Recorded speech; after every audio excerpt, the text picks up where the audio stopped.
이 시간 다 함께 일어나셔서 하나님이 주신 말씀 함께 받기를 원합니다. 하나님의 말씀은 로마서 8장 28절, 29절, 30절 말씀입니다. 한 목소리로 하나님의 말씀 같이 받겠습니다. 우리는 시작. 우리는 하나님을 사랑하는 사람들, 곧 그분의 뜻을 따라 부르심을 받은 사람들에게는 모든 것이 합력해 선을 이루는 줄을 압니다. 하나님께서는 미리 아신 사람들을 자기 아들의 형상을 닮게 하시려고 또한 미리 정하셨습니다. 이는 그 아들이 많은 형제들 가운데 맏아들이 되게 하시기 위함입니다.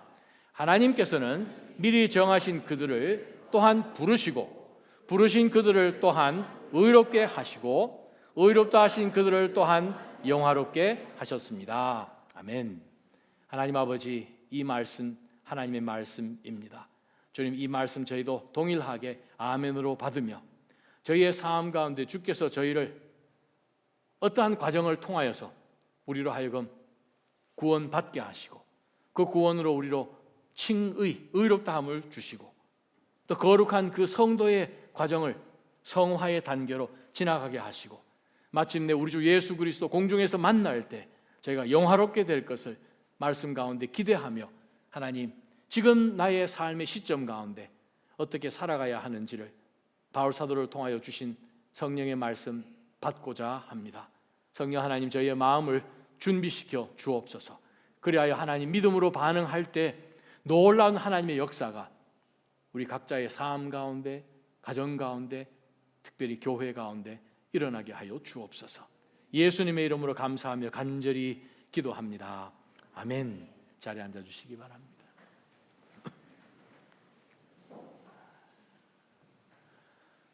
우리가 미국에 살면 특히 이제 집에서 이런저런 그러한 수리할 일들이 생깁니다.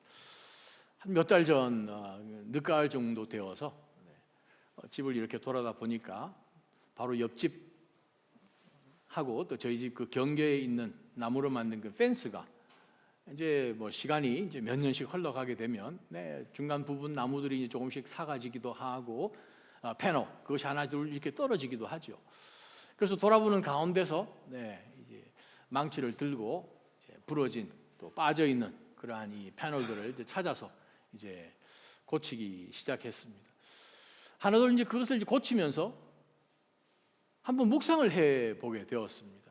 무엇을 묵상했는가 하면 바로 그 펜스를 고칠 때 필요한 것은 당연히 이거죠. 망치입니다. 망치와 못에 대해서 제가 묵상을 좀 했습니다. 펜스를 고치는데 그동안에 그곳에 박혀있던 못들이 그대로 있고, 어떤 못은 빠져 있고, 나무들은 사가서 빠진 부분들도 있고 하는 가운데서 망치로 이제 그것을 고쳐야 되니까 박혀있던 못들은 다 그걸 이제 빼야죠. 그러면서 만약에 이제 이 못이 어떤 지각이 있고 생명이 있어서 의지가 있고 하는 그런 입장으로 한번 생각을 해볼 때 참 억울하다고 생각했을 것 같습니다. 자기 잘못 하나도 한 것도 없는데 그동안에 좀 편하게 그냥 박혀있는 그대로인데 어떤 안경 쓴 사람이, 머리도 이제는 별로 없는 사람이 갑자기 망치 들고 나타나가지고 그냥 목을 탁 걸어가지고 빼는데 안 빠지고 싶은 거예요. 버티죠. 그러면 저는 어떻게 하겠습니까? 빼려고 더 힘을 쓰겠죠. 그래서 대부분의 못들은 빠졌는데 어떤 고약한 못들은 안 빠지려고 그냥 버티고 있더라고요. 힘을 줘서 제가 확 빼버렸어요.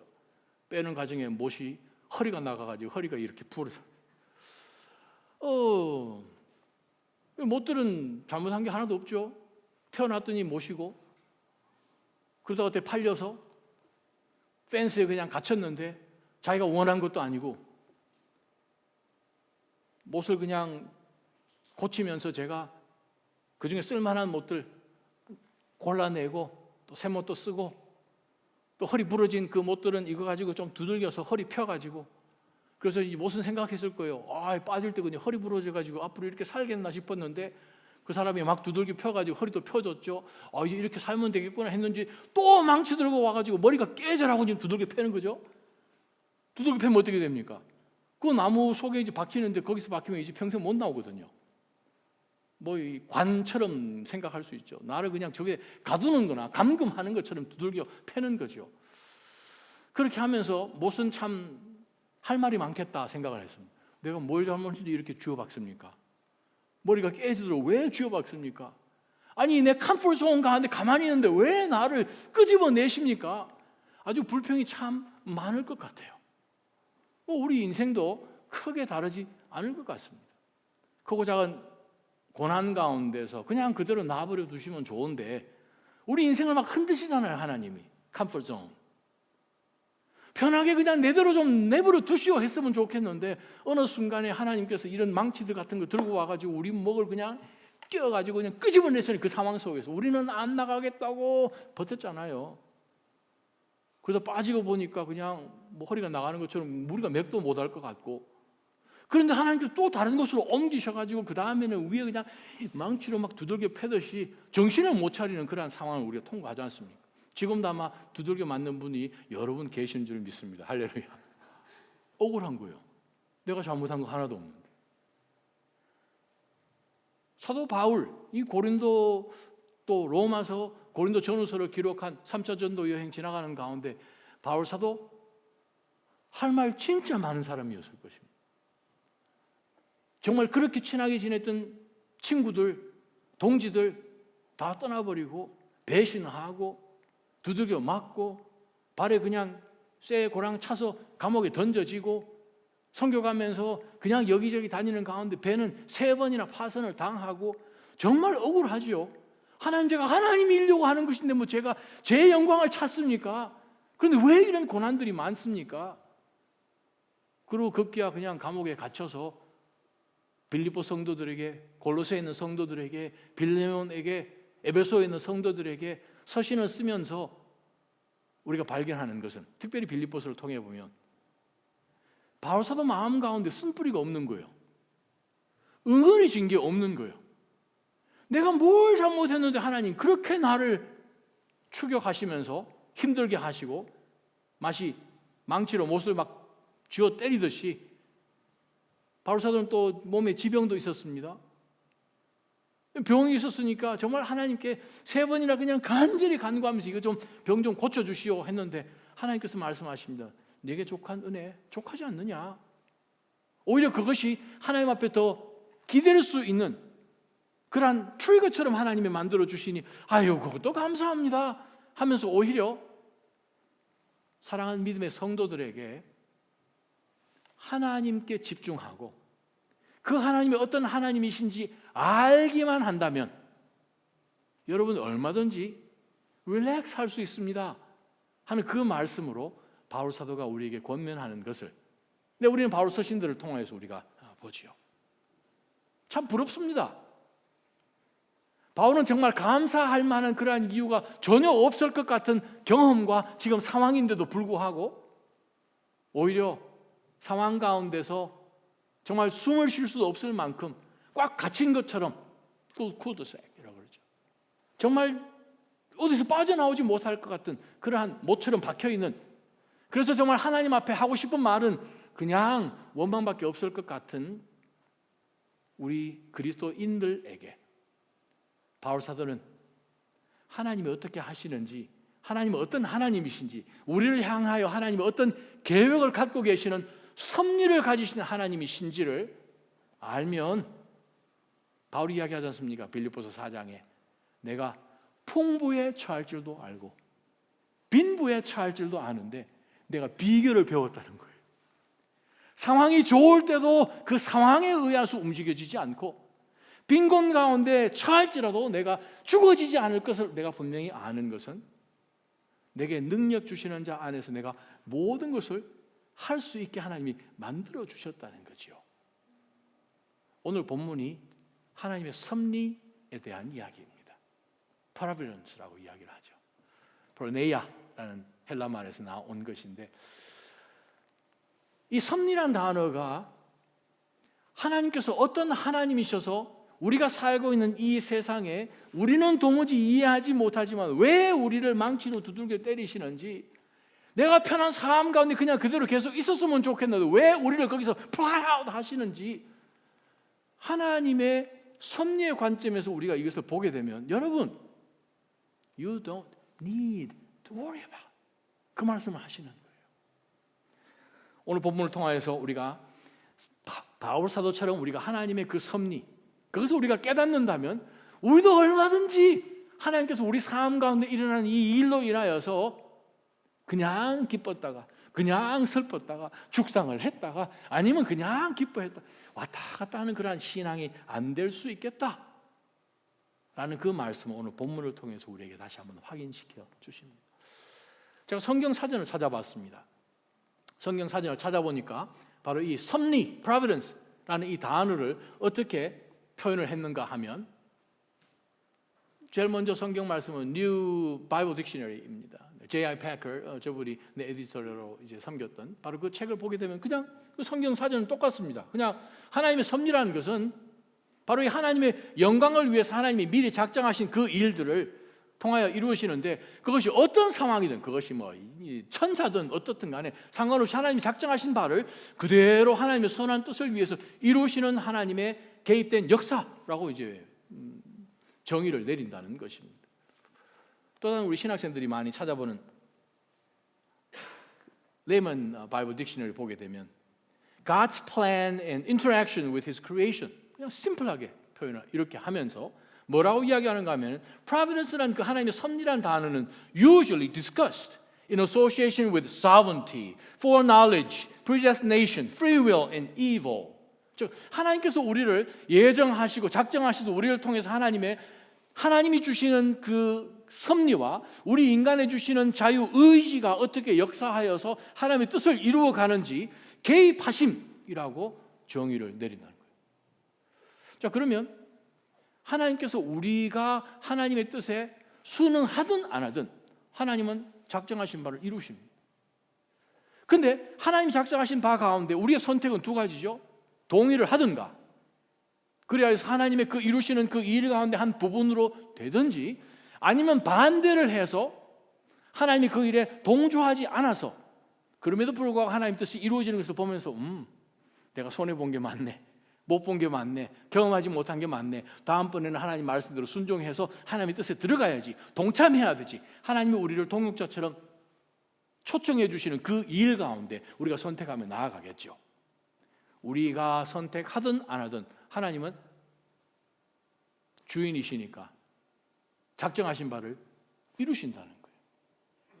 그러면 내가 이것을 선택하는 것이 하나님께서 사용하시는 그 선택일지, 아니면 하나님이 반대하셔서 하나님 뜻과 상관이 없어서 그냥 바이패스 하시는 그러한 선택이 될지, 우리가 그것을 알기만 한다면 우리의 앞으로 남아있는 삶은 우리의 선택과 연결해서 굉장한 영향력을 갖게 됩니다. 모든 삶에 일어나는 상황들, 우리가 당장은 다 이해하지 못하지만 이해할 수도 없고 이해하지 못하기 때문에 우리가 처해 있는 상황 가운데 도대체 이것은 무엇입니까? 라고 생각하지요. 우리가 하나님의 섭리를 깨닫지 못하면 우리가 처해진 모든 상황 가운데서 보여지는 반응은 몇 가지 없습니다. 첫 번째는 뭡니까? 자기중심적인 생각이죠. 하나님, why me? 왜 접니까? 왜 다른 사람 아니고 왜 하필 접니까? 그것이 우리 마음 가운데 있는 이유는 하나님의 섭리에 대해서 우리가 확실히 못 잡고 있기 때문에 우리는 불평합니다. 하나님, 저는 공평한 하나님인 줄 알았는데 왜 저한테만? 그러한 이 마음의 쓴뿌리가 여러분 가운데 있지 않기를 간절히 축원합니다. 다른 사람도 괜찮은데 왜 하나님 제 앞길만 막으십니까?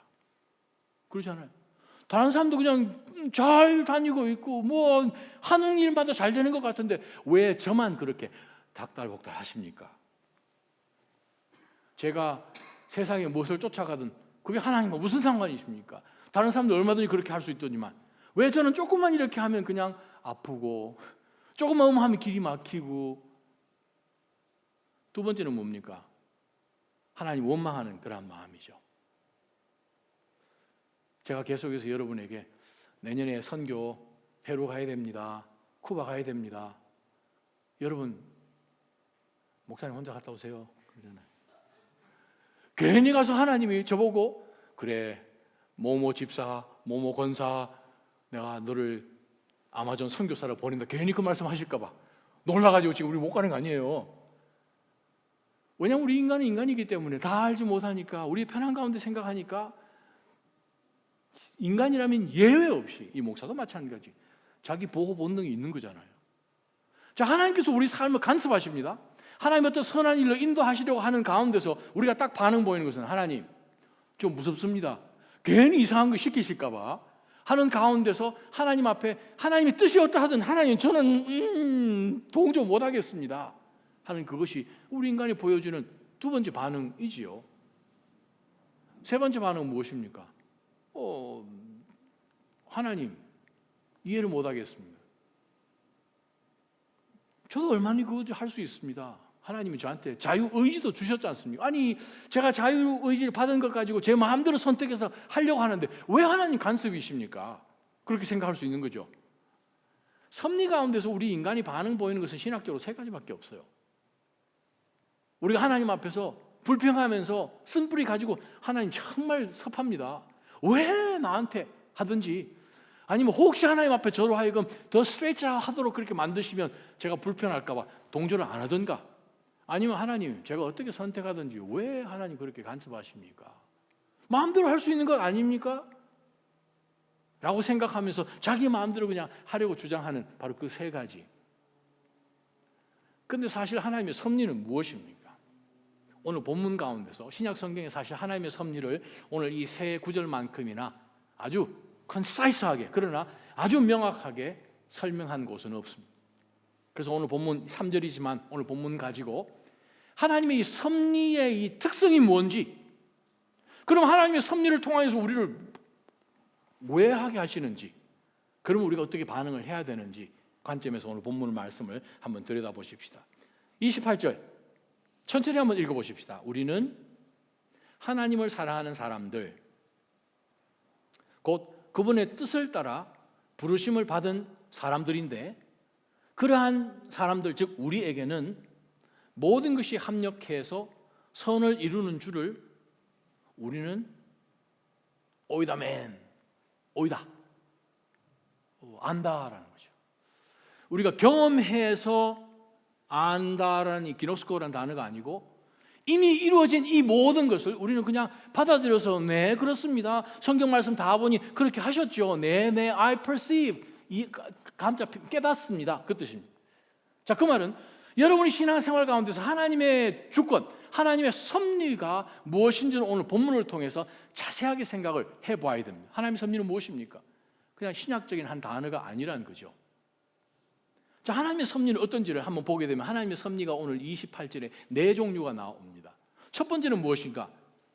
자, 우리는 압니다. 무엇을 압니까? 하나님께서 작정하신 바를 다 이루시는 줄을 압니다. 구약 성경 전체에서 로마서 이 8장 1절 이 순간까지 하나님이 작정하신 바는 다 이루신다. 그것이 역사입니다. 진리요, 팩트입니다. 하나님께서는 작정하신 바를 다 이루십니다. 왜? 하나님이시니까. 섭리는 저와 여러분을 향한 하나님의 그 계획하심은 하나님이 무조건 이루십니다. 그것은 그 누구도 막을 수가 없는 하나님의 섭리인 것입니다. 자, 두 번째 우리가 깨닫는 것은 무엇인가? 이 모든 일들을 이루어지게끔 하는, 우리 NIV 성경에 보게 되면 causing이라는 표현으로 번역을 했습니다만, 바로 이 하나님께서는 우리 삶 가운데 일어난 그 일들이 어떻게 되도록 하시는가 하니, 모든 일들이 합력하여 선을 이루게끔 해주시는 이가 하나님이시라는 거예요. 즉 인생의 주인이 내가 아니라 하나님이시라는 거예요.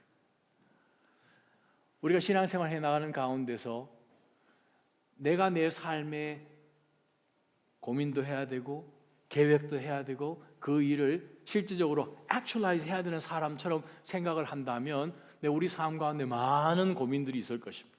두려움이 있고 불평이 있고, 또 전혀 무슨 일이 앞으로 벌어질지 너무 두렵고 내가 준비를 해야 되는데 알아야 준비를 하죠. 그러니 조바심 생기죠. 그러면 주변을 돌아볼 수밖에 없습니다. 그러면 그러한 상황 속에서 사람이라면 할 수 있는 본성에 가진 모든 다른 사람들을 통하여서 우리가 Q 사인을 받겠죠. 아, 보통 대부분 사람들이 이렇게 반응하구나. 그럼 나도 그렇게 반응해야지 라고 선택을 하게 됩니다. 그런데 오늘 본문에 보게 되면 그분의 뜻을 따라 부르심을 받은 사람들에게는 모든 것이 합력하여 선을 이루도록 하시는 이가 하나님이시라라는 사실을 우리는 압니다 라고 이야기를 했으니, 저와 여러분 우리 삶 가운데서 내 삶이 앞으로 어떻게 펼쳐질 것인가 하는 그 모든 것은 내가 어떻게 하고 안 하고에 전혀 달려 있지 않다는 사실을 말씀합니다. 왜 그렇습니까? 우리는 소버런티가 없습니다. 우리는 주권을 가지고 다스릴 수 있는 능력도 없고 지혜도 없습니다. 그런데 하나님은 하나님이 하십니다. 만약에 우리가 하나님처럼 행동한다면 여기저기 사고 많이 나겠죠. 우린 가끔 전화기 어디 둔지 모르지 않습니까? 저는 이틀 전부터 집을 나간 돋보기를 못 찾고 있습니다. 어디든지 기억이 안 나는 거예요 지금. 우리가 이 하나님처럼 자리에 앉아 있으면 이거 큰일 납니다. 어디서 지금 무슨 사고 난지 모르. 아마 몇 시간도 지나지 않아서 온 우주가 폭망할 거예요. 하나님의 주권 가운데 계시니 지난 수천 년 동안 주님 오실 그 순간까지 일치환치의 오차도 없이 지금까지 이루어지는 것 아닙니까? 바울 사도가 우리에게 말합니다. 주관자는 하나님이시라는 거예요. 예레미야 18장을 보게 되면 아주 재미난 표현을 하나님께서는 예레미야를 통해서 이스라엘 백성들에게 보여줍니다. 그게 뭐냐 하면 바로 예레미야로 하여금 이스라엘 백성들 앞에 보여주는 그 이미지가 토기장이입니다. 토기장이는 무엇입니까? 도자기는 그릇 만드는 사람이죠. 돌아가는 판 위에 진흙 한 덩이를 올려가지고 판을 돌리면서 그것을 둥글게 해서 그릇을, 도자기를 만들어내는 사람이죠. 그러면서 그 메시지를 주면서 하나님이 이스라엘 백성들에게 예레미야를 통하여 주시는 메시지가 무엇입니까? 하나님은 토기장이고 우리는 진흙이라는 거예요. 하나님이 어떤 디자인을 마음 가운데 갖고 계시면서 그 판을 돌려서 우리를 만들어 가시는데, 우리가 하나님 왜 접시로 안 만드십니까? 왜 국그릇으로 만드십니까? 하나님 저는 항아리가 좋은데 하나님 저는 왜 큰 병으로 만드십니까? 이렇게 우리가 할 수 없다는 거죠. 왜? 주권은 그분이십니다. 우리 남은 인생 마치 우리가 주인인 것 같으나 주권을 가지신 이는 바로 하나님이시고, 그 하나님께서 이 모든 일들이 우리가 이해하지 못하지만 서로 어떻게 그것이 연결되는지 모르지만 합력하여서 하나님께서 작정하신 선한 목적이 이루어지도록 하시는 이가 하나님이라고 분명히 말씀하십니다. 사랑하는 나자임 성도 여러분, 여러분 안에 예수 그리스도께서 들어오셨습니다. 아멘. 예수 그리스도를 영접하는 바로 그 순간에 그리스도의 영이신 성령 하나님이 들어와 내주하고 계십니다. 그러면 그리스도 안에서 선한 일을 하나님이 시작하셨습니다. 아멘. 빌립보서 1장 6절, 너희 안에 선한 일을 시작하신 이가 그리스도의 날 임재하시는 재림의 그 날까지 시작하신 그 일을 다 이루실 줄을 우리가 믿노라 라고 바울이 이야기합니다. 우리가 예수 그리스도를 구세주로 영접한 다음에 우리가 정말 하나님의 은혜로 영역으로 하나님 어떤 일들을 작정하고 계시고 우리를 그 방향으로 인도하시는지 우리가 보는 가운데서 우리가 두려워할 일은 없는 것은 우리 안에 계시는 성령 하나님께서 우리로 하여금 하나님께서 작정하셔 시작하신 그 일 가운데 계속해서 그것을 바라보며 걸어갈 수 있도록 하셔서 결국에는 착한 일을 시작하신 그분의 의도대로 이 모든 것을 컴플리트하게 해 주실 것을 우리는 확신하는 거죠. 바로 그 믿음 가운데 있기만 한다면 우리는 어떤 일이 일어나도 사실 두려워하지 않게 되죠. 갑자기 우리가 편하게 있는 가운데서 우리를 뽑아내든, 정말 원하지 않는데 우리 정신 못 차릴 정도로 우리를 그냥 망치 때리듯이 머리를 그냥 때리는 것처럼 그러한 일이 벌어지더라도 우리는 이해하지 않지만 이 모든 일이 합력하여 하나님의 선을 이루시는 것이에요. 모시할 일은 무엇입니까? 고정되어서 흔들흔들하는 것들이 못은 전혀 알지 못하지만 그 못을 통하여서 여기서부터 얼마 떨어져 있는 그 장소에 있는 나무 패널 하나를 고정시키는 그 목적으로 못의 목적을 사용하시는다는 사실을 못은 모르지요. 그러나 우리를 하나님의 의도 가운데에서 만드시고 부르신 그분께서는 하나님께서 원하시는 바로 그 지점에 다른 사람도 말고 바로 여러분 한 사람 한 사람을 작정하신 선한 일을 통하여서 반드시 이루실 줄을 우리는 확신합니다. 그 믿음 갖고 사시기를 축원합니다. 그러지 않고서는 우리는 정말 두려워하고 탄식하고 한없이 연약하여서 우리는 어떻게 할지 모르는 가운데 믿음은 있다라고 이야기를 하지만 우리 삶의 모습 가운데서는 안 믿는 사람이나 믿는 사람이나 별반 똑같을 것입니다. 세 번째, 하나님의 섭리는 어떤 내용입니까? 여기 말씀 28절에 보게 되면 모든 것이 합력하여, 할렐루야, 몇몇 일부만 합력하여, 이게 아니에요. 이 말씀 저는 너무 감사합니다. 다시 한번 보게 되면 하나님의 뜻을 따라 부르심을 받은 사람에게는 모든 것이 합력하여서 하나님의 선을 이룬다는 거예요. 하나님의 섭리는 어느 한 부분만 영향력을 미치지 않습니다. 그때는 알지 못하지만 하나님 이것을 어떻게 만드셨습니까? 이해가 되지 않습니다. 큰 그림을 하나님이 갖고 계시다는 거예요. 저는 그것을 어디서 보는가 하면 지난주에 잠깐 말씀드렸듯이 우리가 2004년에 그 엄청난 아프가니스탄 그 사건을 통하여서 그 배 목사님과 또 다른 한 선교팀이 참수를 당해서 아프가니스탄에서 죽었지 않습니까? 그때 불신자 부모들이 이 교회에 불 확 사질러 버릴까 욕 막 SBS에서 그렇게 인터뷰했습니다. 아니 내가 애지중지 키운 이놈의 자식이 정말 학교 다니면서 대학 다니면서 교회 가지 마라 했는데 부모를 속여 교회 가길래 제가 책상 밑에서 성경책 몇 권을 제가 찾아다가 불태웠는데 이놈의 자식이 친구들이랑 해외에 놀러 간다 그래가지고 그냥 해외 여행 가는 줄 알고 제가 허락해 줬더니 아프가니스탄을 가는 잡혀있는 인질 명단에 자기 애들이 이름이 나오는 거예요. 얼마나 욕을 하든지요. 교회에 대해서 욕을 하고 예수에 대해서 욕을 하고 분당 샘물교회 그 지하실에 같이 몇 달 동안 있으면서 그냥 입에 그냥 저주를 달고 사는 거죠. 그런데 하나님께서 그 기간을 통하여서 모든 일이 합력하도록 하신 이유는 예수 그리스도를 저주하고 교회를 그냥 불사질러 버리고 그렇게 할 정도로 악한 마음을 가진 자들을 하나님께서는 다 눈 녹듯이 녹여버리시고 그들조차 구원시켜 버리신 거예요. 그리고 그 가운데 상당히 많은 2명 외에는 다 한국으로 복귀되었으니까 그 자녀 손잡고 예배 보러 가는 그것이 너무 좋다고 그들 세례받는 세례식에서 간증했다는 사실 아닙니까? 바로 그거예요. 우리가 그 상황 딱 시점 가운데서 우리가 앞도 뒤도 사실 우리가 인간이 볼 수 있는 뭐 시설이 뭐 시력이 얼마 정도 되겠습니까? 뭐 20/20면 뭐 제일 최고죠 뭐.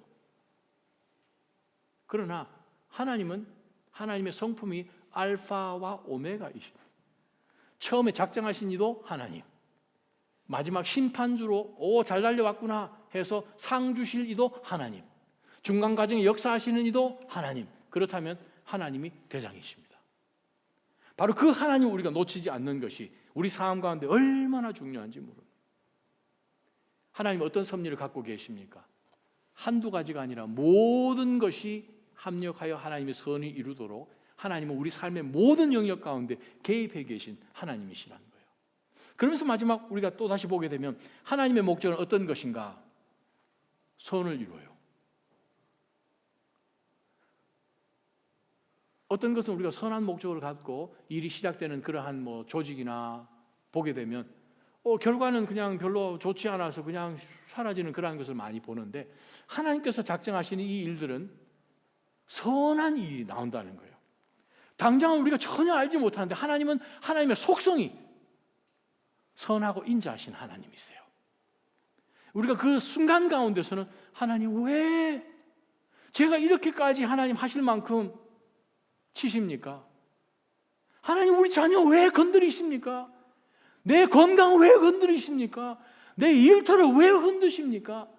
근데요, 하나님이 건드리셔야 우리가 더 아름답게 됩니다. 할렐루야. 왜냐하면 우리를 통해서 하나님의 선을 우리에게 만들어내시고 그것 가운데서 찾아내기 원하시는 하나님이시기 때문에 그렇습니다. 구약 말씀 한 군데 제가 한번 찾아보십시다.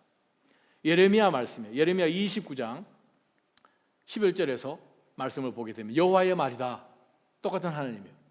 주권을 가지신 하나님, 섭리로 다스리시는 통치자 하나님.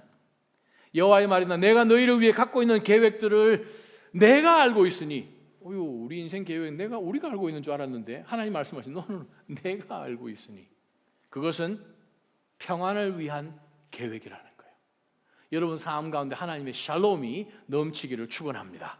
지금 당장은 그것이 보이지 않고 그냥 큰 인생의 물음표밖에 없는 것 같죠? 하나님은 말씀하십니다. 평안을 위한 계획이지 재앙을 위한 것이 아니며 너희에게 미래와 소망을 주기 위한 것이다.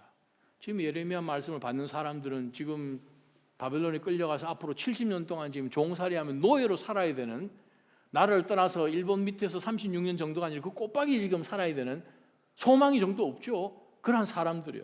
그들에게 주시는 메시지예요. 하나님이 말씀하십니다. 미래와 소망 주려고 내가 너희들에게 잠시 고난의 시간을 허락하신 거예요.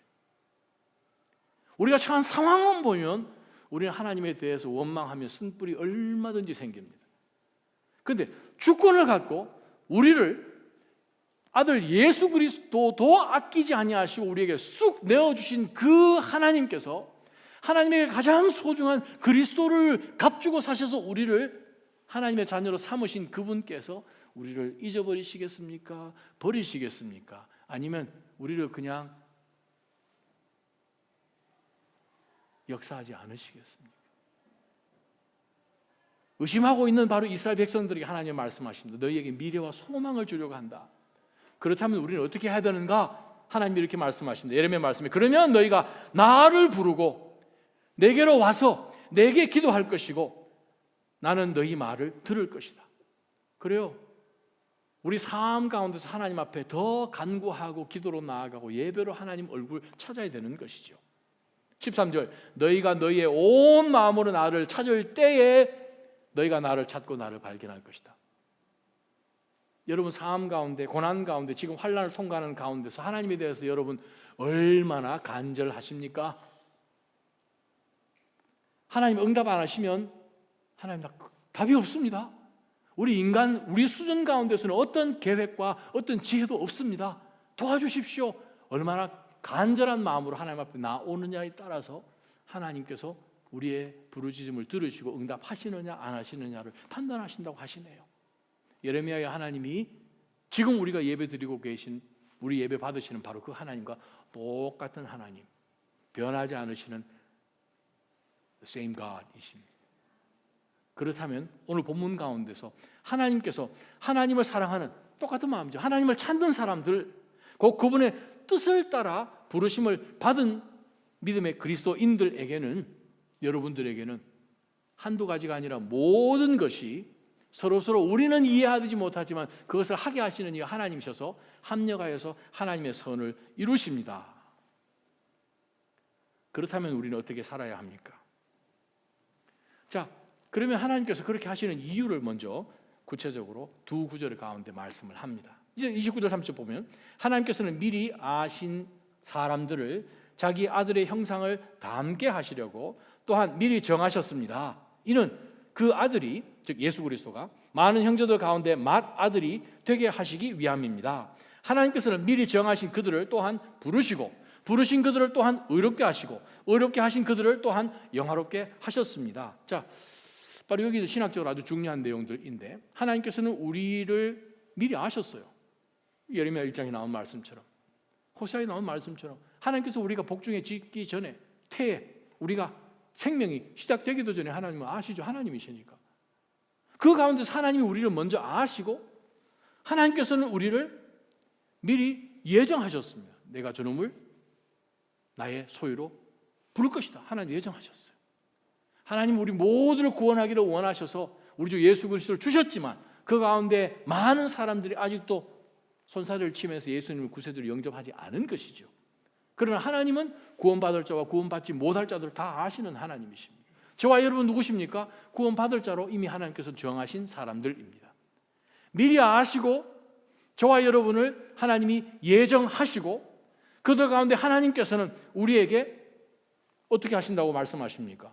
부르시고 예정하신 대로 하나님께서 부르셨습니다. 또 부르시고 난 다음에 부르셨으니 어떻게 하십니까? 우리를 의롭게 하시죠. Justified. 예수 그리스도를 통해 칭의를 주신 것이죠. 로마서 우리 4장 5장 통하면서 계속 보는 말씀. 우리에게 의롭다 함을 주셨어요. 자, 우리가 그리스도인으로 살아간 것은 바로 이 시점입니다. 우리가 예수 그리스도를, 그전에는 예수님 안 믿고 살다가 예수 그리스도를 알게 됐어요. 구세주 영접하게 됐어요. 바로 이 순간에 우리가 깨닫고 보니 하나님이 우리를 이미 아시고 작정하시고 우리를 예정하셔서 우리를 이 순간에 부르신 거죠. 불러서 내가 주님이 나에게 이런 굉장한 계획을 갖고 구원해 주셨네요. 주님, 제가 주님을 나의 삶의 주인으로 모십니다 하고 영접을 했더니 우리에게 그리스도 때문에 칭의, 의롭다함을 주신 거예요. 의롭다함을 주셔서 우리로 하여금 살아가도록 우리로 인도해 나가시는 가운데서 바로 이 시점 가운데 우리가 예수 그리스도를 만난다고 생각을 해보면 이 시점 공중 재림하여서 주님을 하늘에서 만날 바로 그 순간에 우리가 영광 가운데 오시는 그분과 함께 우리가 영화롭게 glorification, 영화롭게 되는 거죠. 우리가 이 사이를 지금 지나가고 있습니다. 그런데 바울 사도는 성령을 통하여서 얼마나 우리가 주님 앞에 서는 그 순간이 영화롭게 되는 것이 확실한지 우리가 29절 마지막에 보게 되면, 아니 30절 마지막에 되면 영화롭게 하실 것입니다가 아니로 영화롭게 하십니다. 현재 시대로 계속해서 똑같이 만들었습니다. 분명히 일어나는, 현재 지금 일어나는 일처럼 하나님이 하고 계시다는 것입니다. 자, 이 상황을 우리가 쭉 보면서 와우, 내가 그냥 단순히 구원받은 것이 그냥 구원받은 것이 아니고 하나님이 우리를 미리 아시고 부르시고 예정하신 대로 구원하셔서 그리스도와 함께 하나님의 영으로 성화의 단계를 지나고 영화롭게 하실 것까지 작정하신 하나님이신 것. 그러면 그 가운데 우리가 해야 되는 일은 무엇인가? 왜 하나님이 우리를 작정하셨나? 예수 그리스도를 닮도록 하는 거예요. 다른 말 표현하면 저와 여러분 삶 가운데 당하는 이 모든 고난들은 우리가 그리스도를 더 닮게 하기 위해서 우리를 연단하시고 기쁨 가운데 부끄러움 없이 하나님 앞에 칭찬받게 하게끔 하기 위하여 베드로전서 1장 5절 말씀처럼 우리를 그렇게 인도하셔서 마지막 순간에 딱 되어서 하나님 앞에 섰을 때는 하나님 우리를 보시면서 그래, 내 맏아들 예수 그리스도 많이 닮았네. 다른 말로 표현하면 나 많이 닮았네. 하나님 많이 닮았네. 하나님의 자녀들은 하나님 닮지요. 그런데 우리는 육이기 때문에 영이신 하나님을 볼 수도 없죠. 우리에게 우리 인간의 모습으로 볼 수 있는 예수 그리스도를 주셨기 때문에 하나님의 본체이신 예수 그리스도를 우리가 육신을 갖고 닮는 것이죠. 즉 하나님을 닮는 것이죠. 우리 인간의 몸으로 오셨으니 우리가 보고 만진 바라고 이야기했던 요한의 고백처럼 우리가 말씀 가운데 복음서에서 행하셨는 그러한 하나님의 모습, 예수 그리스도의 그 모습을 우리 삶의 모든 상황 속에서 하나님 뜻 의지하여서 십자가 지는 한이 있더라도 배신당하는 한이 있더라도 얼마든지 주의 뜻을 갖고 모든 인류들을 구원하고자 하는 그 길을 가셨던 주님처럼 우리 삶 가운데 그 어떤 섭리 가운데서 우리는 조바심 갖고 원망하고 복수하고 make it even 하지 않겠죠. 우리가 얼마 전에 창세기 말씀을 묵상했지 않습니까? 17살까지 정말 그 집에서 정말 귀한 아들로 자랐던 요셉 생각해 보십시오. 근데 17살 되었을 때 형들이 자기를 찾아온 그 요셉을 결박해가지고 처음에는 죽이려고 그랬죠. 아니 내가 뭘 잘못했습니까? 속으로 그런 생각 안 들었겠어요? 근데 형들이 이 동생 요셉을 죽이려고 한 이유는 딱 한 가지입니다. 왜 너는 네가 나를 무시해? 왜 우리를 무시해? 너는 도대체 뭐길래 아버지가 너를 편애해서 너에게 옷도 그냥 다른 옷 입혀주고 채색 옷이라고 개정에 번역되어 있는데 정말 이 언약의 그 족장 그것을 맡아서 할 사람처럼 너가 뭔데 막내로 태어나가지고 그때는 베냐민이 아직 없었습니다. 그러한 가운데서 정말 쭉 자라는 모습을 보면서 그 밑에 또 베냐민도 자라나고, 근데 10대를 지나고 10대 후반부를 하는데 이 요셉이 마음에 더 안 드는 거예요. 왜 그랬습니까? 하루는 꿈을 꿨잖아요. 그러면서 식사하는 자리인지 모르지만 온 식구가 모여 있는 가서 아버지, 어머니, 형제들 들어보십시오. 이야, 내가 중간에 있는데 형들을 나 앞에 그냥 절을 합디다. 그때 이후로는 더 죽이려고 작정한 거 아니에요. 아무도 없는 도단에 동생이 나타나니까 저놈 꿈쟁이 온다, 잡아 죽이자. 똑같이 그들 마음 가운데 있었으니 이 10명의 형들이 요셉 오는 거 보고 그냥 잡아가지고 죽이려고 하다가 그 앞에서 그냥 하지 말라, 루벤이 이거 뭐냐 해가지고 이제 구덩이에 집어넣었잖아요. 구덩이에 던져가지고 그냥 묶여서 던져져 있는데, 아니 그것만 해도 정말 화가 날 것 같은데 노예로 팔아버렸잖아요. 말도 틀리고 풍습도 틀린 그 이집트로 노예로 팔아버리고, 그 다음에 뭐 다시 볼 일 어떻게 나를 돈 주고 파냐, 형들이 같은 가족 맞냐? 그리고 요셉 마음 가운데는 아니 꿈 내가 꿨습니까? 하나님 주신 꿈인데 도대체 하나님이 무슨 일을 하실지 모르지만 하나님 그 꿈꾼 것을 그냥 얘기한 것밖에 없는데 도대체 이것이 왜 형들 뚜껑 열리게 했습니까? 자기는 억울하다고 생각했을 거예요. 팔려갔어요. 팔려가서 자기는 얼마나 열심히 했는데 거기서도 배신당하고 감옥에 갇히고 그냥 얼마나 어려운 고난을 당했습니까? 12년 동안, 아니 13년 동안. 30살쯤 되었을 때, 30살 되었을 때에 하나님이 말도 안 되는 상황 속에서 하나님의 섭리로 그를 이집트의 2인자로, 이건 뭐 이 프로모션이라고 얘기가 안 되잖아요. 아예 다른 클래스로 올라간 것이니까 바로 옆에 두 번째 강력한 사람으로 세워주셨다는 거예요. 이제는 뭐 팔레스타인이고 뭐 언제든지 그냥 할 수 있는 그러한 권세를 가진 요셉이 됐습니다. 꿈대로 하나님이 7년 동안 흉년을 주셨습니다. 꿈대로 이제 7년 동안 흉년이 올 것입니다. 자, 풍년 7년, 그 다음에 흉년 7년인데 흉년이 되었어요. 형들이 팔레스타인에 살고 있는데 양식이 다 떨어져서 이집트에는 양식이 풍족하다더라 소문을 듣고 돈 가지고 지금 양식 사러 왔을 때에 요셉은 중간에 보여지지 않고 자기 밑에 있는 종들을 시켜서 형들 중간 사람으로 마치 통역하는 사람으로 세웠는데, 요셉은 형들을 어떻게 대했습니까? 지금까지 내가 이렇게 산 것이 이때를 위함이구나 해가지고 얼마든지 복수할 수 있잖아요. 그런데 똑같은 평범한 인간으로 반응하지 않게끔 그러하여금 그의 마음을 다스릴 수 있었던 유일한 이유가 무엇입니까? 요셉은 그 이전에도 그랬지만, 지난 20여 년도 그랬지만, 이 시점에 형들을 만난 상황 속에서도 똑같이 반응하지 않았던 이유는 하나님의 섭리를 알았다는 것입니다. 무엇입니까? 나중에 형과 통성명을 하면서 자기가 누군지를 다 알 때에 형들은 얼굴이 사색이 됐죠. 왜? 섭리를 알지 못하고 그들은 지금까지 살아온 인생들이죠. 이제 요셉이 이 정도 높은 자리에 있으니 우리는 이제 끝났다, 죽었다 우리는 생각을 해서 정말 식사 자리에 초대를 하는 가운데서 그냥 몸을 어떻게 해야 될지 모르겠고 그냥 하는 가운데서 요셉이 발표를 하지 않습니까? 형들 아니다. 물론 형들이 도구로 쓰여졌지만 하나님이 계신 것을 나는 안다잖아요.